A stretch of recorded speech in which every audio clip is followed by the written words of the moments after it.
Hello everyone. कैसे हैं आप सब? उम्मीद है आप सब लोग अच्छे होंगे और अपनी स्टडीज़ को अच्छे से कर रहे होंगे। आज हम एक और टॉपिक रिवाइज करने वाले हैं इनकम टैक्स का, जो कि है TDS, tax deducted at source. TCS और एडवांस टैक्स जो है वो हम पहले ही रिवाइज कर चुके हैं, सिर्फ टीडीएस वाला ही हमारा पेंडिंग है, तो उसे भी आज हम कंप्लीट कर देते हैं। देखिए, हमने एक चीज़ देखी थी एडवांस टैक्स के अंदर, एक होता है प्रीवियस ईयर, एक होता है असेसमेंट ईयर। प्रीवियस ईयर में हम इनकम कमाते हैं, असेसमेंट ईयर का हिसाब किताब होता है, उसकी आईटीआर फाइल करनी होती है, लेकिन गवर्नमेंट असेसमेंट ईयर तक वेट नहीं करती है। गवर्नमेंट को प्रीवियस ईयर का टैक्स प्रीवियस ईयर के अंदर ही चाहिए होता है। प्रीवियस ईयर का टैक्स प्रीवियस ईयर को गवर्नमेंट को 3 सोर्सेज से मिलता है, टीडीएस, टीसीएस और एडवांस टैक्स। इस वाली वीडियो में हम क्या कवर करने वाले हैं? टीडीएस। और क्योंकि ये जो टीडीएस का चैप्टर है ये थोड़ा सा लेंथी चैप्टर है, तो ये पूरा चैप्टर रिवाइज हम एक वीडियो में नहीं, मल्टीपल पार्ट्स के अंदर करने वाले हैं। ठीक है, तो चलिए आगे शुरू करते हैं। देखो, जो टैक्स अपना डिडक्ट होगा, क्या उसका मेरे को बाद में कोई बेनिफिट मिलेगा? हाँ, उसका मेरे को क्या मिल जाएगा? क्रेडिट मिल जाएगा। कि देखो, assessee can claim credit of the above 3 while filing rate of income. जो मेरी रिटर्न में टैक्स लाइबिलिटी बनती होगी, उसमें से जो टैक्स पहले डिडक्ट हो चुका है, जो टैक्स पहले करेक्ट हो चुका है, जो एडवांस टैक्स मैंने खुद ने जमा कराया होगा, वो तीनों चीज़ क्या हो जाएगी? माइनस हो जाएगी। तो बैलेंस बचेगा। अगर मान लो मैंने टैक्स, जो मेरी लाइबिलिटी बन रही है वो 1 लाख बन रही है, और ये सारों का सब मिला के 70,000 बन रहा है, तो मतलब मेरे को और जमा कराना पड़ेगा कितना? 30,000। ठीक है। या फिर दूसरा केस कि मेरी जो टैक्स लाइबिलिटी बन रही है वो 1 लाख है, लेकिन मैंने जमा कितना करा रखा है? 1,20, तो मेरे को 20,000 का क्या मिल जाएगा? रिफंड मिल जाएगा। मतलब इन तीनों चीज़ों का मेरे को क्या मिल जाता है? क्रेडिट मिल जाता है, उसके अकॉर्डिंग टैक्स पेबल या रिफंडेबल आ जाता है। ठीक है। अब इसी के लिए एक बात मैंने यहाँ पे लिखी हुई है, क्वेश्चन सोल्व करते हुए ये चीज़ ध्यान रखनी है कि क्वेश्चन में क्या पूछा गया है। टैक्स लाइबिलिटी पूछी गई है या टैक्स पेबल पूछा गया है? टैक्स लाइबिलिटी पूछी गई है तो मतलब मुझे TDS, TCS, advance tax minus करके नहीं बताना है। टैक्स पेबल पूछा गया है मतलब मुझे टैक्स लाइबिलिटी में से TDS, TCS, advance tax minus करके बाद जो नेट वैल्यू आती है वो बतानी है। ठीक है, तो ये चीज़ क्वेश्चन सोल्व करते हुए अपने को ध्यान रखनी है। आगे देखिए, टीडीएस मतलब काम कैसे करता है कि यहाँ पे एक पर्सन है जो पेमेंट कर रहा है, जिसको हम क्या बोलेंगे? पेयर। वही टैक्स डिडक्ट करेगा, इसलिए उसको दूसरा नाम क्या होगा? डिडक्टर। एक सामने वाला पर्सन जिसको हम पेमेंट कर रहे हैं, पेई, जिसका टैक्स डिडक्ट हो रहा है, उसको क्या बोलेंगे? डिडक्टी भी इसको बोल सकते हैं हम। ठीक है। तो सपोज हमें जो पेई को पेमेंट करनी थी वो कितनी करनी थी? सपोज 1 लाख रुपए की पेमेंट करनी थी। तो टीडीएस का कंसेप्ट क्या कहता है कि हम 1 लाख रुपए की पेमेंट नहीं करेंगे, इसको सिर्फ कितनी करेंगे? 90,000। ठीक है, 90,000 हमने पेई को दे दिए। अब जो 10,000 बच के क्या अपने पास रखने? नहीं, वो क्या करने? गवर्नमेंट के पास जमा कराने हैं। ठीक है। अब ये जो 10,000 का टैक्स गवर्नमेंट के पास जमा कराया है, ये पेयर का टैक्स है या पेई का टैक्स है? सर, ये पेई का टैक्स है। पेई का पैन नंबर के साथ हमें ये टैक्स गवर्नमेंट के पास क्या कराना है? जमा कराना है। और पेई को बाद में इसका क्या मिल जाएगा? क्रेडिट मिल जाएगा। अच्छा, अब एक बात ये आती है कि देखो, पेई को फिलहाल तो 90,000 ही रिसीव हुए हैं, तो पेई की इनकम में 90,000 आएंगे या 1 लाख आएंगे? तो पेई की इनकम में क्या आएगी? 1 लाख वाली अमाउंट आएगी। Whole amount before TDS will be income of payee. ये कई क्वेश्चन में अपने को देखने को भी मिलता है कि जैसे क्वेश्चन में लिखा हुआ है कि डिविडेंड नेट 90,000, तो हमारी इनकम फ्रॉम अदर सोर्सेज इसमें कितना आएगा? 90,000 आएगा? नहीं, हम इसका मतलब क्या है? हमारी इनकम कितनी है? 1 लाख। टीडीएस से पहले वाले इनकम जो है वो मानी जाती है। आगे देखिए, जैसे हमने टीसीएस के अंदर क्या देखा था? टीसीएस 2 टाइम पे आता था, या तो रिसिप्ट के टाइम पे या फिर रिसिप्ट और debit, which ever is earlier. TDS में उल्टा है। टीडीएस किस टाइम पे डिडक्ट करना है? या तो पेमेंट के टाइम पे, जब हम सामने वाले को पेमेंट कर रहे हैं उस टाइम पे, और कुछ सेक्शंस में या तो पेमेंट कर दिया हो या सामने वाले को हमारी बुक्स ऑफ अकाउंट्स में क्रेडिट कर दिया हो, विच एवर इज अर्लियर। ठीक है। कुछ सेक्शंस में पेमेंट, कुछ सेक्शंस में पेमेंट और credit which ever is earlier. किन सेक्शंस में पेमेंट है, किन सेक्शन में इन दोनों का अर्लियर है, वो अगर देखें तो पेमेंट देखिए किसके सेक्शन में? 192 salary, 192A provident fund, 194 dividend, 194B और डबल बी, ये दोनों कैजुअल इनकम के हो गए। 194DA, ये जो हमें इंश्योरेंस कंपनी से अपने को पेमेंट मिलती है मेच्योरिटी पर लाइफ इंश्योरेंस पॉलिसी की। 194LA, ये हो गया कंपलसरी एक्विजिशन का। 194N cash withdrawal from bank. 194P pension और इंटरेस्ट का जो सीनियर सिटीजन्स के लिए सेक्शन है। 194R पर रिक्विजिट से रिलेटेड जो सेक्शन है। अच्छा, इसके बाद जो रिमेनिंग सेक्शंस बच गए, इनमें टीडीएस किस टाइम पे डिडक्ट करना होता है? पेमेंट और credit which ever is earlier. देखते हैं एक बार कौन कौन से सेक्शन बचे हैं। 193 interest, 194A interest other than interest on securities, क्योंकि 193 में क्या आता है? Interest on securities. 194C contract का है। 194D insurance commission. 194G lottery के टिकट का कमीशन। 194H नॉर्मल जो कमीशन होता है, ब्रोकरेज होती है वो। 194 आई, आई ए, आई बी, आई किस चीज़ का है, रेंट का है। आई बी भी किस चीज़ का है, रेंट का है। आई ए किसका है, सेल और purchase of property. 194 J fees for technical services, professional services, ये सारी चीज़ आती है। 194 के म्यूचुअल फंड के यूनिट से जो इनकम आती है। 194 एम, ये सी जे एच जहाँ पे एप्लीकेबल नहीं होता उसमें टीडीएस कहाँ आ सकता है, 194 एम में आ सकता है। 194 क्यू परचेज का सेक्शन है। 194 टी जब फर्म अपने पार्टनर्स को पेमेंट करती है तब लगता है। तो ये जो सारे सेक्शन है इसमें टीडीएस कब आएगा, पेमेंट और credit which ever is earlier. और इन सब सेक्शन में सिर्फ पेमेंट के टाइम पे टीडीएस आएगा, क्रेडिट के टाइम पे कोई टीडीएस नहीं आएगा। आगे चलते हैं कि सर टीडीएस कब आएगा, कि जब मैं पर्सनल पर्पस की पेमेंट कर रहा हूँ या बिजनेस की पेमेंट कर रहा हूँ या दोनों पेमेंट्स पर। देखिए टीडीएस दोनों पेमेंट्स पर आता है, चाहे हमने पर्सनल पर्पस के लिए पेमेंट करी है तो भी टीडीएस आएगा, चाहे मैंने बिजनेस पर्पस के लिए पेमेंट करी है तो भी टीडीएस आएगा। लेकिन दो सेक्शंस ऐसे हैं जिसमें पर्सनल पर्पस के लिए पेमेंट अगर की है मैंने तो टीडीएस नहीं आएगा। कौन से दो सेक्शंस है, 194C और 194J। इन दोनों सेक्शंस के अंदर अगर मैंने पर्सनल पर्पस के लिए पेमेंट करी है तो टीडीएस नहीं आएगा। हाँ, अगर 194 एक और याद रखना है, 194H है सपोज, ठीक है, ये 194M करते हुए पॉइंट काम आता है कि अगर 194H है तो क्या मैंने पर्सनल पर्पस के लिए पेमेंट करी है, 194H में टीडीएस आएगा। हाँ, 194H में पर्सनल पर्पस की पेमेंट पे टीडीएस आएगा, लेकिन 194C और J के अंदर पर्सनल पर्पस की पेमेंट पे टीडीएस नहीं आएगा। आगे चलते हैं। एक टर्म जो हमने हमारे नोट्स के लिए बना रखी है, ये मैंने बार बार रिपीट किया है कि ये एक्ट की टर्म नहीं है, ये हमारे नोट्स के लिए हमने बनाई है, ना ही ये टर्म हमें अपने पेपर के अंदर यूज़ करनी है। इसकी जगह हमें कंप्लीट ये वाला जो मीनिंग है वो लिखना होगा हमारे आंसर्स में। स्पेसिफाइड इंडिविजुअल एचयूएफ किसको बोलते हैं, ऐसे इंडिविजुअल एचयूएफ जिनका बिजनेस का टर्नओवर 1 करोड़ से ज़्यादा नहीं है, या फिर प्रोफेशन की ग्रोस रिसिट्स 50 लाख से ज़्यादा नहीं है, किस साल की, प्रीसीडिंग फाइनेंशियल ईयर की। इनको हम क्या बोल रहे हैं, स्पेसिफाइड इंडिविजुअल एचयूएफ। इसका क्या यूज़ है ये हम आगे रिवाइज करते हुए देखेंगे। चलिए आगे देखते हैं। सबसे पहले जो हमारे पास सीडीएस का सेक्शन आ रहा है, सबसे पहले वाला कौन सा है, 192। 192 किस चीज़ का है, सेल। देखिए हेडिंग्स ध्यान रखनी है कि हम सबसे पहले यहाँ देख रहे हैं सेक्शन किस चीज़ का टीडीएस है, नेचर ऑफ पेमेंट, कौन डिडक्ट करेगा या फिर कौन पेयर होगा, रेट क्या होगा, थ्रेशोल्ड क्या है, और कुछ इंपॉर्टेंट पॉइंट्स।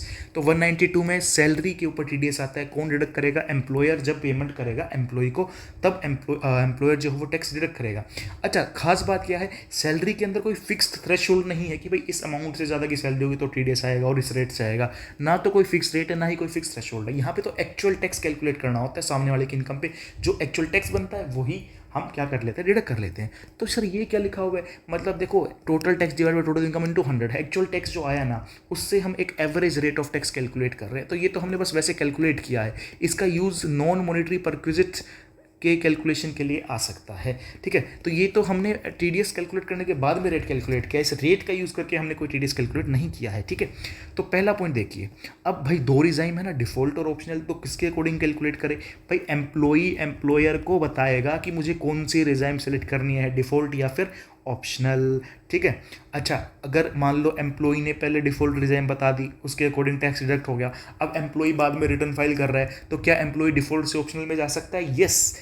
टीडीएस के टाइम पे जो रिजाइन बताई होगी वो फाइनल नहीं हो जाती, उसको रिटर्न फाइल करते हुए चेंज किया जा सकता है। आगे देखिए, अगर एम्प्लॉई ने कोई भी रिजाइन नहीं बताई एम्प्लॉयर को, तो अब एम्प्लॉयर बेचारा क्या करे, किस रिजाइन में टीडीएस डिडक्ट करेगा, डिफॉल्ट रिजाइन वो अप्लाई कर देगा, डिफॉल्ट रिजाइन के अकॉर्डिंग टीडीएस को डिडक्ट करना पड़ेगा। फर्स्ट हो गया। सेकंड पॉइंट देखिए कि एक होता है, देखो सैलरी जो होती है उसके मल्टीपल कंपोनेंट्स होते हैं। एक तो अपनी सबसे जो बेसिक चीज़ होती है बेसिक सैलरी, फिर होते हैं कुछ अलावेंसेस, फिर होते हैं परक्विजिट्स। अब परक्विजिट भी दो टाइप के होते हैं, एक मॉनिटरी परक्विजिट और एक नॉन मॉनिटरी परक्विजिट।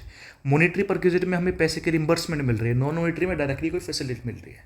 तो देखो, अगर एम्प्लॉयर चाहे तो वो नॉन मॉनिटरी परक्विजिट का जो टैक्स बनता है वो खुद की जेब से पे कर सकता है। Employer has option to pay tax on non monetary perquisite of employee himself. ये कैलकुलेट कैसे करेगा, जो average rate of tax calculate किया होगा इसको मल्टीप्लाई कर देंगे नॉन मॉनिटरी परक्विजिट के अमाउंट से, तो वो आ जाएगा नॉन मॉनिटरी परक्विजिट का tax. Such amount will not be available. अच्छा, इसका क्या ध्यान रखना है कि जो ये टैक्स पे कर दिया ना एम्प्लॉयर ने, इसकी एम्प्लॉयर को डिडक्शन नहीं मिलेगी पीजीबीपी के अंदर। साथ ही एम्प्लॉय के लिए इनकम में भी ये ऐड नहीं होता है, एम्प्लॉय के लिए एग्जेम्प्ट हो जाता है सेक्शन 10 सबसेक्शन 10CC के अंदर, ठीक है। अब इससे रिलेटेड एक दो पॉइंट्स मैं और बताता हूँ। देखो, अब हम एम्प्लॉय की सैलरी के दो टुकड़े कर देते हैं, ठीक है। एक तो नॉन मॉनिटरी परक्विजिट और एक जो बाकी कंपोनेंट्स बच के वो सारे, ठीक है। अगर एम्प्लॉयर ने नॉन मॉनिटरी परक्विजिट्स का टैक्स खुद पे करा है तो एम्प्लॉयर को इस चीज़ की पीजीबीपी में कोई डिडक्शन नहीं मिलेगी, और ना ही एम्प्लॉय के लिए ये जो टैक्स है ये टैक्सेबल होगा, ठीक है। ऑन द अदर हैंड, अगर एम्प्लॉयर ने नॉन मॉनिटरी परक्विजिट के अलावा बाकी कंपोनेंट्स का जो टैक्स बनता है वो खुद की जेब से पे कर दिया, तो अब जो एम्प्लॉयर है इस टैक्स की पीजीबीपी में डिडक्शन क्लेम कर सकता है। साथ ही एम्प्लॉई के लिए ये टैक्स उसकी इनकम में क्या हो जाएगा, ऐड हो जाएगा, उसके लिए क्या हो जाएगा, टैक्सेबल हो जाएगा, ठीक है। तो ये मैंने बहुत ही अच्छे से इसका डिटेल जो है वो आपको बता दिया है। आगे चलते हैं अब हम कि भाई एम्प्लॉई जो है क्या वो सिर्फ सैलरी की इनकम ही अपने एम्प्लॉयर को बताएगा, क्या कुछ और भी बता सकता है? तो employee may send the following details to employer. क्या क्या हम बता सकते हैं? बाकी इनकम्स बता सकते हैं, लॉस नहीं बता सकते, ठीक है। टैक्स डिडक्टेड और टैक्स कलेक्टेड, इसका मतलब क्या हुआ कि भाई आप इनकम बता रहे हो तो साथ में वो भी बताओ ना कि कहीं और टैक्स डिडक्ट हुआ है क्या, कहीं और टैक्स कलेक्ट हुआ है क्या। हो सकता है तुमने गाड़ी खरीदी हो, गाड़ी खरीदते हुए टैक्स कलेक्ट हुआ हो, तो वो भी एम्प्लॉयर को बताओ। क्यों बताओ? तो उसके अकॉर्डिंग ही तो वो टैक्स डिडक्ट करेगा ना, जो पहले डिडक्ट हो चुका है वो दोबारा डिडक्ट ना हो जाए, इसलिए हम बता रहे हैं, ठीक है। थर्ड, यहाँ क्या लिखा हुआ, ऊपर क्या लिखा था, लॉस नहीं बताना, यहाँ तो आ गया ना लॉस। भाई लॉस बता सकते हो लेकिन सिर्फ कौन से वाला, हाउस प्रॉपर्टी वाला। अच्छा, मैं और कोई लॉस नहीं बता सकता हाउस प्रॉपर्टी के अलावा? नहीं, हाउस प्रॉपर्टी के अलावा कोई और लॉस हम एम्प्लॉयर को नहीं बता सकते हैं, सिर्फ हाउस प्रॉपर्टी का लॉस बता सकते हैं, ठीक है। हाउस प्रॉपर्टी का लॉस भी कौन से रिजाइम में तुम बता पाओगे? ऑप्शनल रिजाइम में। क्यों भाई? क्योंकि डिफ़ॉल्ट रिजाइम में तो हाउस प्रॉपर्टी का लॉस कोई काम ही नहीं आता है, वो किसी दूसरे हेड से सेट ऑफ ही नहीं हो पाता है, ठीक है। ऑप्शनल में क्या हाउस प्रॉपर्टी का जो लॉस है वो दूसरे हेड से सेट ऑफ हो सकता है? हाँ हो सकता है, लेकिन ध्यान रखना है ऑप्शनल डिजाइन में भी हाउस प्रॉपर्टी का लॉस दूसरे हेड से सिर्फ 2 लाख तक का ही सेट ऑफ हो सकता है। 2 लाख से ज़्यादा का अगर लॉस है तो बैलेंस लॉस को क्या करना पड़ता है अगले साल, कैरी फॉरवर्ड।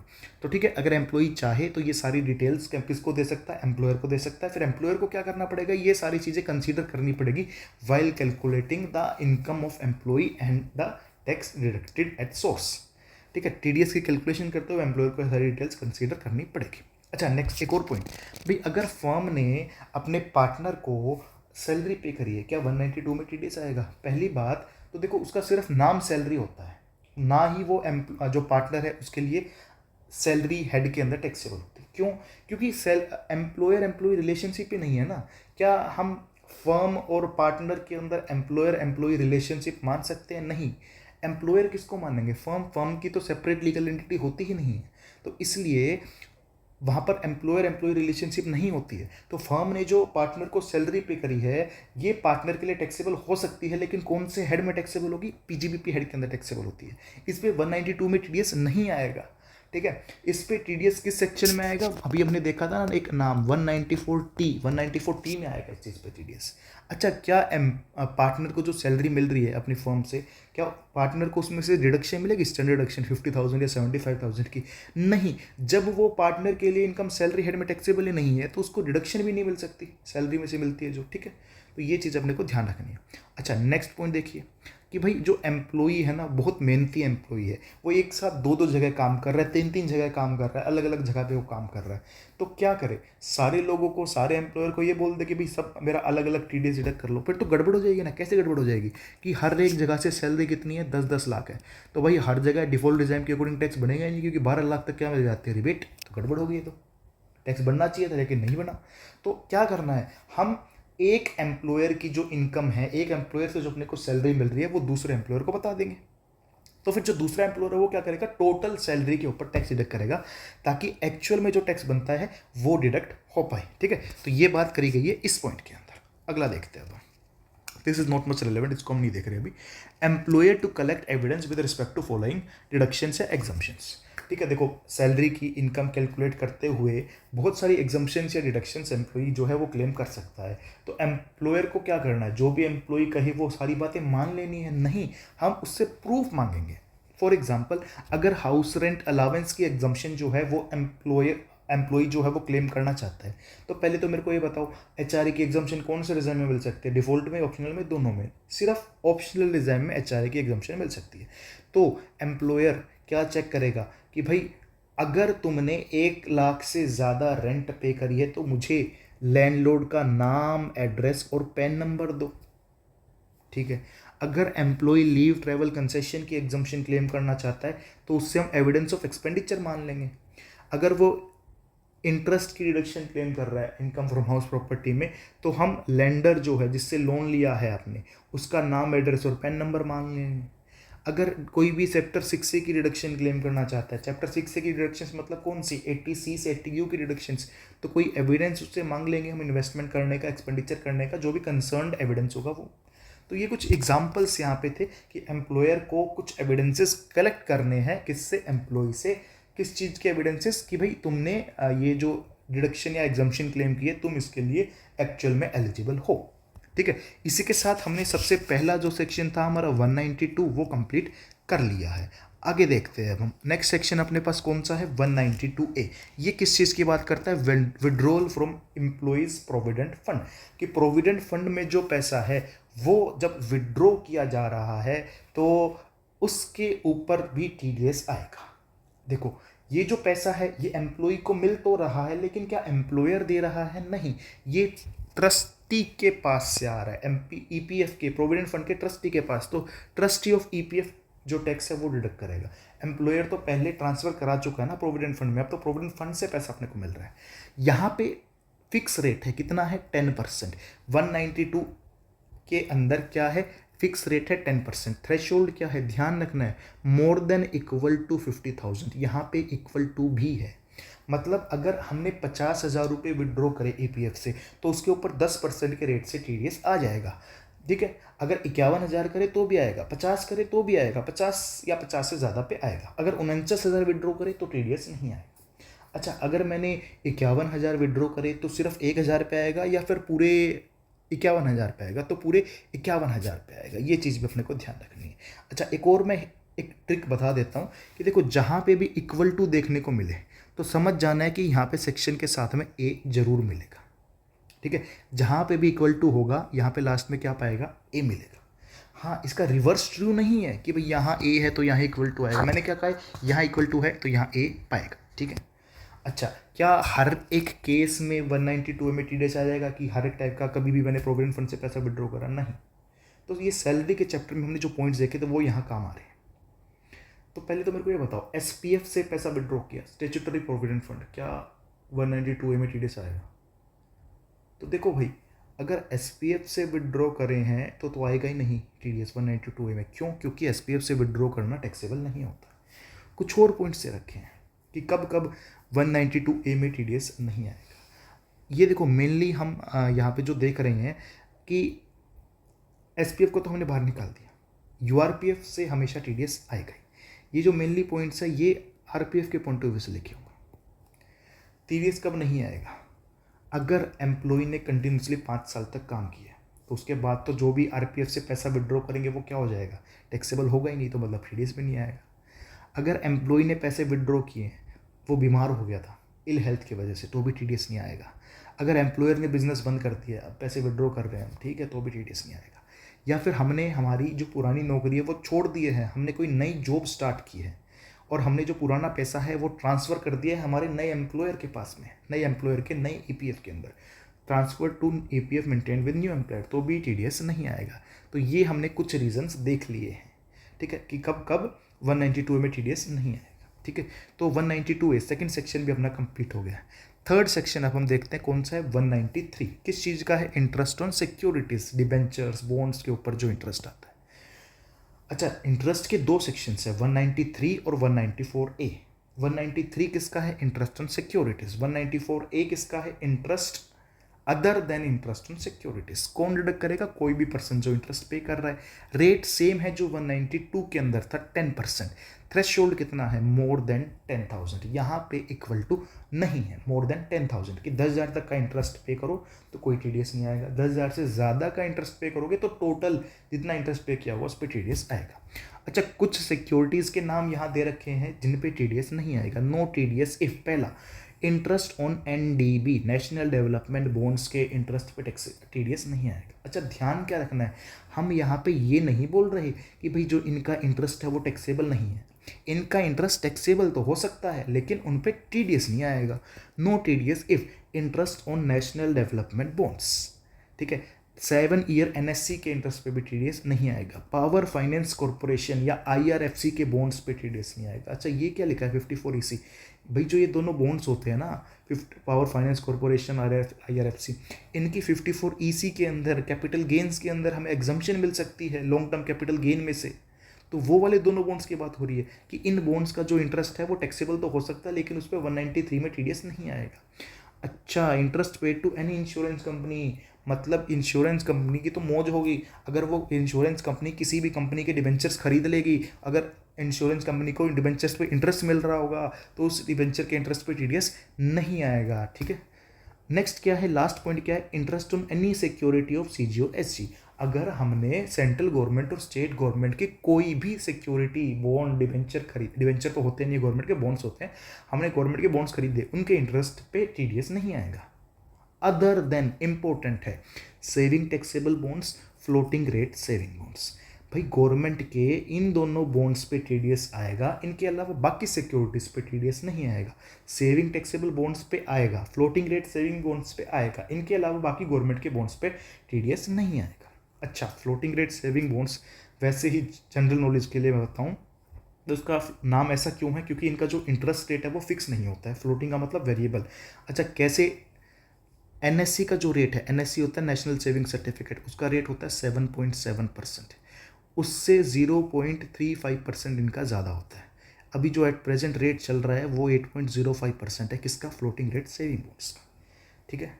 तो ये जो सेविंग टैक्सेबल बॉन्ड्स है और फ्लोटिंग रेट सेविंग बॉन्ड्स है, इन दोनों के इंटरेस्ट पे जो है वो टीडीएस आएगा। अदर गवर्नमेंट बॉन्ड्स के इंटरेस्ट पे टीडीएस नहीं आएगा। इसके साथ हमने सेक्शन 193 जो है वो भी रिवाइज कर लिया है।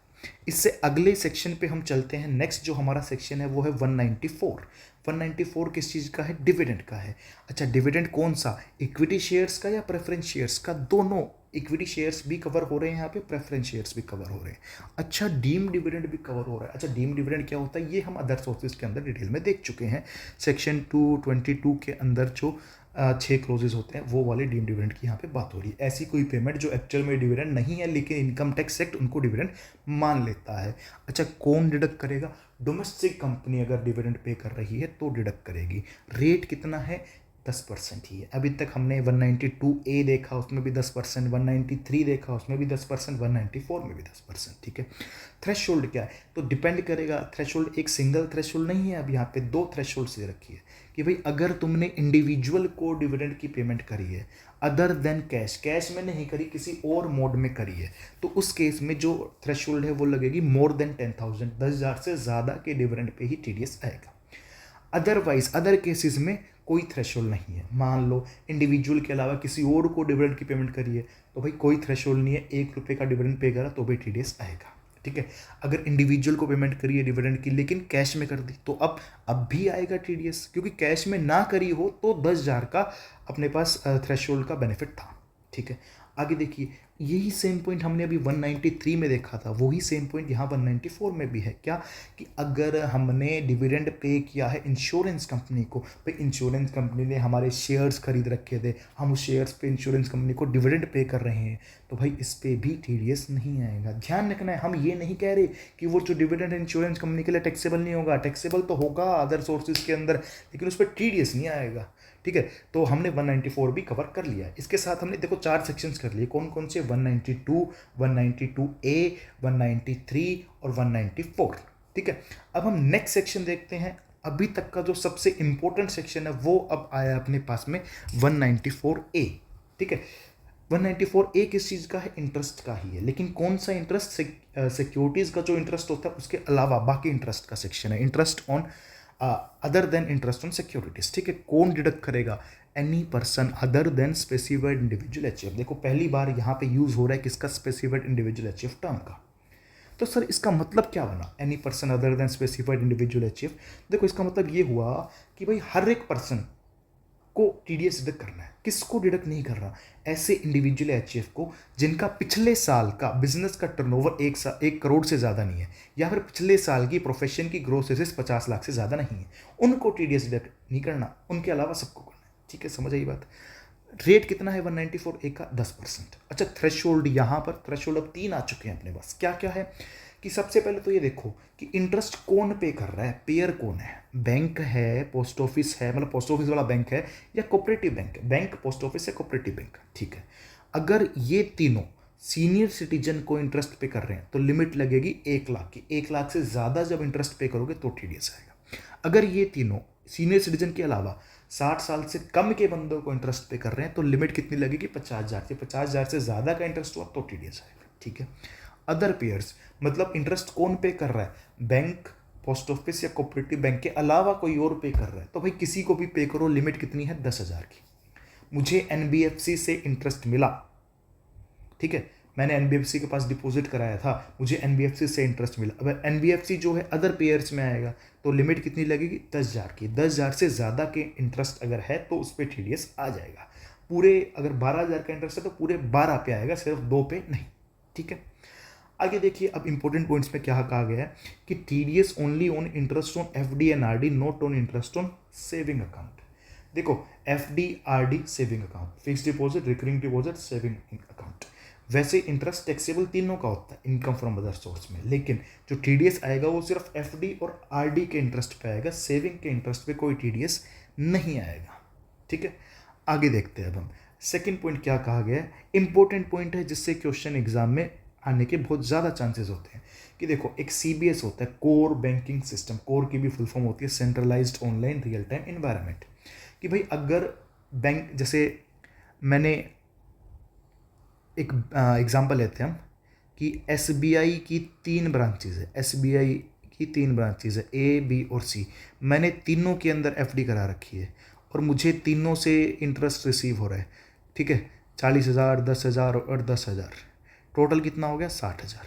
तो भाई क्या मेरे को टोटल करके देखना है या इंडिविजुअली ब्रांच वाइज देखना है, क्योंकि टोटल करके देखेंगे तो 60 हो गया, मतलब 50 से ज़्यादा तो TDS आ जाएगा। इंडिविजुअली देखेंगे तो तीनों में 50 से कम है तो TDS नहीं आएगा। तो देखो, हमें क्या देखना है कि भाई बैंक है ना, उसने CBS इंप्लीमेंट कर रखा है, नहीं कर रखा। अगर बैंक ने CBS इंप्लीमेंट नहीं किया हुआ तो भाई उस केस में हर एक ब्रांच की कैलकुलेशन अलग चलेगी, हर एक ब्रांच वाइज आप इंटरेस्ट चेक करेंगे TDS के लिए। लेकिन अगर बैंक ने CBS इंप्लीमेंट किया हुआ है उस केस में अपने को क्या करना है, उस केस में अपने को बैंक वाइज देखना है, ब्रांच वाइज नहीं देखना, मतलब सभी ब्रांचेस का इंटरेस्ट टोटल करके फिर चेक करना है कि 50,000 से ज़्यादा हो रहा है या फिर 1 लाख से ज़्यादा हो रहा है या फिर नहीं हो रहा, ठीक है। एक और पॉइंट, अच्छा मुझे है ना 30,000 का इंटरेस्ट तो SBI से मिल रहा है और 30,000 का इंटरेस्ट PNB से, क्या इन दोनों को एग्रीगेट करना है? नहीं, ये दोनों एग्रीगेट नहीं होंगे भाई। अब क्यों नहीं होंगे भाई, ये तो बैंक की अलग अलग हो गई, यहाँ CBS भी काम नहीं आएगा। CBS कब काम आता है, जब एक ही बैंक की ब्रांचेस की बात हो रही है, ठीक है। थर्ड पॉइंट देखिए, no TDS if bank has made credit to provisioning account just for monitoring purposes. कि देखो, कई बार बैंक खुद की मॉनिटरिंग पर्पसेस के लिए, खुद की इंटरनल वर्किंग के लिए कुछ प्रोविजनल अकाउंट बनाते रहते हैं, जिसमें खुद के खर्चे, खुद की इनकम को कैलकुलेट करने के लिए वो कुछ रफ वर्क कर रहे होते हैं। उसके लिए उन्होंने कुछ इंटरेस्ट कैलकुलेट किया होगा, तो क्या उस पर TDS आएगा? नहीं, क्योंकि उसको कस्टमर के अकाउंट में कंस्ट्रक्टिव क्रेडिट नहीं माना जाता है। जब हमारे अकाउंट में कंस्ट्रक्टिव क्रेडिट होगा तभी उस इंटरेस्ट के ऊपर TDS आएगा। कोई प्रोविजनिंग अकाउंट में खुद की मॉनिटरिंग पर्पस के लिए अगर क्रिएट किया गया है तो उस पर TDS नहीं आएगा, ठीक है। नेक्स्ट पॉइंट देखिए, no TDS on interest paid to. अगर हम इंटरेस्ट पे कर रहे हैं टू बैंक, मतलब देखो, बैंक अपने को इंटरेस्ट पे कर रहा है, 194A में TDS आएगा। हमने बैंक से लोन लिया और बैंक को इंटरेस्ट पे करा तो 194A में TDS नहीं आएगा, ठीक है।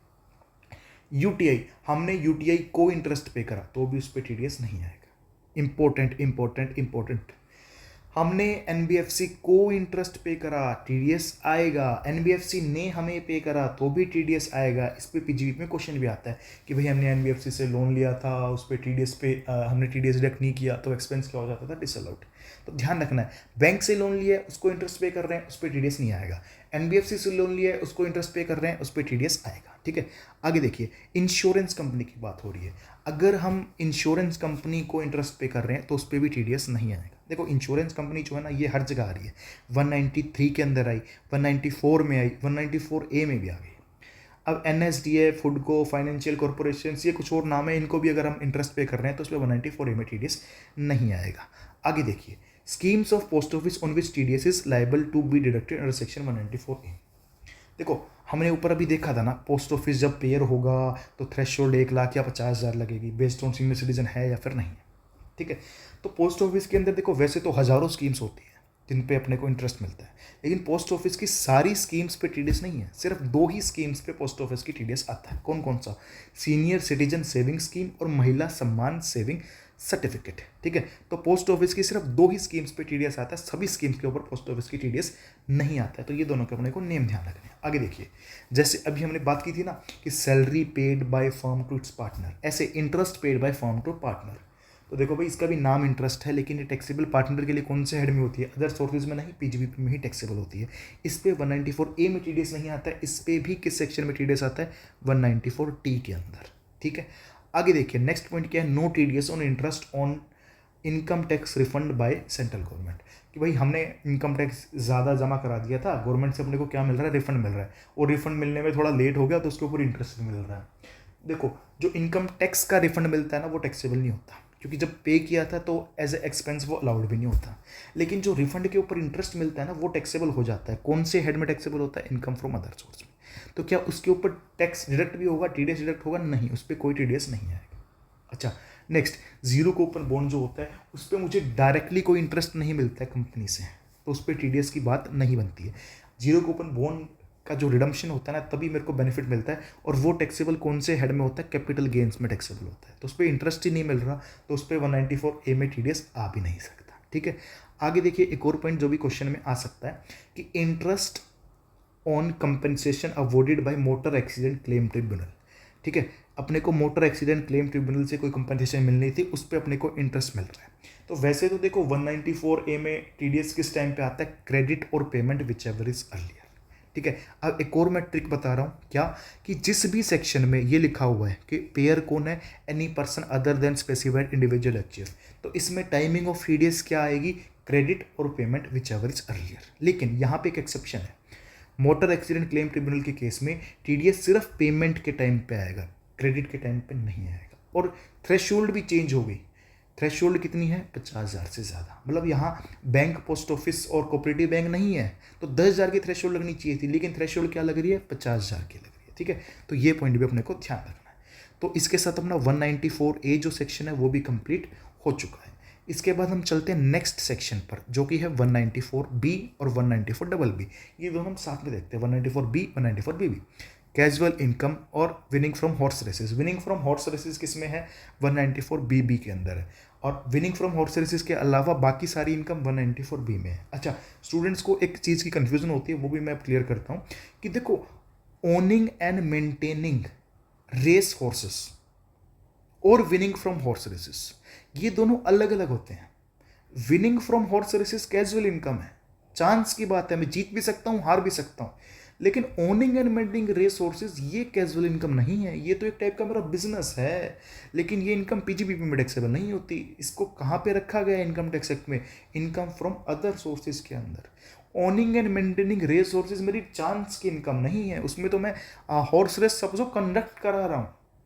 ठीक है, उसमें से खर्चे भी लेस हो सकते हैं। विनिंग फ्रॉम हॉर्स रेसेस में कैजुअल इनकम है, उसमें से खर्चे लेस नहीं हो सकते, लेकिन owning and maintaining race horses से खर्चे लेस हो सकते हैं, वो अदर अलग इनकम है, वो कैजुअल इनकम नहीं है। ठीक है, तो देखो 194B और 194BB दोनों में रेट कितना है? 30%। नया रेट आया है यहाँ पे, 30% और 30%। थ्रेशोल्ड भी सेम है यहाँ पे कि amount in respect of single transaction कितनी हो? 10,000 से ज़्यादा लॉसेस को इग्नोर करना है। इसका मतलब क्या हुआ कि भाई मैंने लॉटरी की टिकट से 7,000 रुपये जीते, क्या TDS आएगा? नहीं, क्योंकि 10,000 से कम है। मैंने लॉटरी की टिकट से 12,000 रुपये जीते, क्या TDS आएगा? हाँ आएगा, क्योंकि 12,000 मतलब 10,000 से ज़्यादा है। अच्छा, मैंने 2 बार लॉटरी की टिकट से पैसे जीते, पहली बार 7,000, दूसरी बार 8,000, टोटल तो कितना हो गया? 15,000 हो गया। तो भाई क्या अब आएगा TDS? भाई टोटल अपने को देखना ही नहीं है ना, यहाँ पे क्या लिखा हुआ है? सिंगल ट्रांजेक्शन, एक ट्रांजेक्शन देखना है। इंडिविजुअली 10,000 से ज़्यादा हुआ तो ही TDS आएगा। इग्नोर लॉसेस, मतलब कि मैंने 10,000 रुपये जीते और मैं 12,000 रुपये हार गया, तो क्या 8,000 बच गया? क्या TDS आएगा? हाँ आएगा। ये नेट करना ही नहीं है, लॉस को इग्नोर करना है। 20,000 क्या है? 10 से ज़्यादा है, मतलब TDS आएगा। सेम पॉइंट्स है किसमें? 194B और 194 डबल बी के अंदर, ठीक है। अब जैसे 194A देखा था, ये क्या था, ये सिंगल ट्रांजेक्शन था, नहीं ये एग्रीगेट था पूरे साल का। 194 में क्या था, एग्रीगेट था पूरे साल का। 192 3 इन सब में क्या होता है, एग्रीगेट पेमेंट देखते हैं हम पूरे साल की। 194B और 194 BB के अंदर क्या है, यहाँ पे हम सिंगल ट्रांजेक्शन देखते हैं। अच्छा, एक और पॉइंट जो दोनों के लिए कॉमन है कि भाई जरूरी नहीं है कि विनिंग हर बार काइंड में कैश में होगी, विनिंग्स जो है वो काइंड में भी हो सकती है। तो भाई विनिंग काइंड में है तो भाई टैक्स कैसे डिडक्ट करेंगे, विनिंग में गाड़ी थी, गाड़ी के अंदर क्या हम टैक्स कैसे डिडक्ट करेंगे। तो देखो गाड़ी की जो वैल्यू है, गाड़ी की वैल्यू सपोज 10 लाख रुपए है, तो हम बायर को नहीं, पेई को हम क्या बोल देंगे कि देखो भाई 10 लाख रुपए 3 लाख का टैक्स बनता है, तो या तो तुम एक काम करो 3 लाख रुपए तुम मुझे दे दो, मैं तुम्हें गाड़ी दे दूंगा और 3 लाख रुपए हम गवर्नमेंट के पास जमा करा देंगे। या फिर दूसरा हम उसको क्या बोल सकते हैं कि भाई 3 लाख रुपए तुम गवर्नमेंट के पास जमा करा दो, हम तुम्हें गाड़ी रिलीज करके दे देंगे। तो देखो क्या लिखा हुआ है, where winnings are wholly in kind, या फिर winnings are partly in cash and partly in kind, but cash portion is not sufficient for TDS. Payer shall ensure that appropriate amount of tax has been paid before realizing the winnings. ठीक है, simple सा point था। इसके बाद एक और हम section देखते हैं 194B। This is not much relevant now, क्योंकि ऑनलाइन गेमिंग जो है वही बैन हो चुके हैं, तो ये सेक्शन भी वैसे रेलेवेंट नहीं है। तो अपने कोर्स में है तो बस एक बार इसका ओवरव्यू ले रहे हैं, इस पर ज़्यादा टाइम हम वेस्ट नहीं करेंगे। Winning from online games, TDS का रेट है 30%, नेट विनिंग्स पे आता है। नेट विनिंग्स का फॉर्मूला यहाँ पे दिया हुआ है, आप एक बार रीड कर सकते हैं, closing balance plus withdrawals minus deposits और माइनस ओपनिंग बैलेंस, ठीक है। और TDS किस टाइम पे आता है, देखो बाकी सेक्शंस में खुद का अलग था कि बाकी सेक्शन में टाइमिंग अलग थी ना, पेमेंट के टाइम पे आता है, पेमेंट और क्रेडिट विच एवर रिजल्ट के टाइम आता है। यहाँ क्या है, जनरली विड्रॉल के टाइम पे आता है कि जब हम हमारे वॉलेट से पैसे विड्रॉ करेंगे, अगर विड्रॉल के टाइम पे नहीं आता है, विड्रॉ हमने नहीं करा है, तो प्रीवियस ईयर के एंड पे आता है। अच्छा, विड्रॉल के टाइम पे TDS नहीं आएगा अगर एक महीने में हमने 100 रुपये से कम की अमाउंट विड्रॉ करी है, 100 या 100 से कम की। अच्छा, एक ये वाला पॉइंट है ना, ये काम आ सकता है, ठीक है, ये इंपॉर्टेंट है, ये ध्यान से देखते हैं। ये जरूरी नहीं है 194BA में काम आएगा, 194B में काम आ सकता है, 194BB में भी काम आ सकता है। इसमें क्या कहा गया कि अगर विनिंग इन काइंड हो रही है, ठीक है, तो विनिंग इन काइंड की वैल्यूएशन हम कैसे करेंगे। मतलब हमें पेयर ने एक गाड़ी दी है या फिर कोई और काइंड में प्रोडक्ट दिया है, तो उसकी वैल्यू क्या मान के चलेंगे। तो देखो अगर पेयर ने कोई चीज़ अपने को खरीद कर दी है, पेयर ने पहले खरीदी फिर अपने को दी, तो पेयर ने जितने में खरीदी वही उस चीज़ की हमारे लिए वैल्यू मान ली जाएगी, परचेज प्राइस। अगर पेयर ने खरीद के नहीं दी, कोई मैन्युफैक्चर करके चीज़ दी है, तो प्राइस फॉर कस्टमर्स, मतलब कि पेयर जो है वो कस्टमर को ये चीज़ कितने में बेचता, सेलिंग प्राइस, उसको हमारे लिए क्या मान ली जाएगी, वैल्यू मान ली जाएगी फॉर पर्पज ऑफ और इनकम और TDS। अच्छा, GST को कंसीडर करना है नहीं करना, भाई GST की वैल्यू एक्सक्लूड कर दी जाती है while calculating valuation of winnings, ठीक है। तो इसके साथ हमने 194BA जो सेक्शन है वो भी कंप्लीट कर लिया, not much relevant except this one point, right. इसके आगे के जो सेक्शंस है वो हम करेंगे नेक्स्ट पार्ट के अंदर।